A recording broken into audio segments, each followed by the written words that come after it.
Bonjour à tous, savez-vous ce qu'est un pont thermique et comment on l'évalue? On en parle tout de suite dans ce nouveau tuto d'EFIBAT.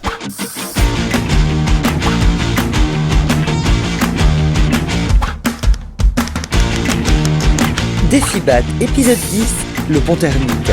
Prenons comme exemple un récipient rempli d'eau en faisant un trou. Comme vous le voyez, l'eau va s'échapper du récipient selon la taille du trou et la différence de la pression. Eh bien, il en est de même pour ce que l'on appelle les ponts thermiques, sauf qu'il s'agit d'énergie. Qu'est-ce qu'un pont thermique? Un pont thermique psi, dont voici le symbole, s'exprime en watts par mètre Kelvin. Il faut qu'il soit le plus petit possible ou au mieux inexistant.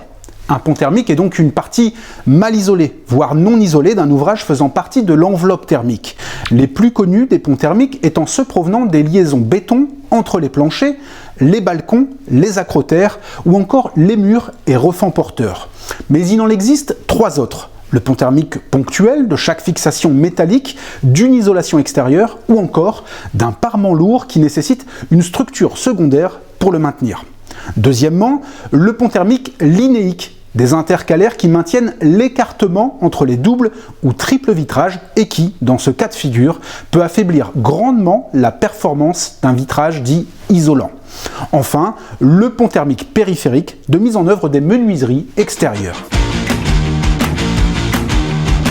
Pont thermique, humidité et condensation. À l'endroit d'un pont thermique, la température de surface à l'intérieur, en hiver, va être basse et donc favoriser la condensation. De la moisissure dans un angle de mur à la liaison d'un plancher ou d'un balcon est le signe d'un pont thermique, mais aussi peut-être probablement d'un défaut de ventilation.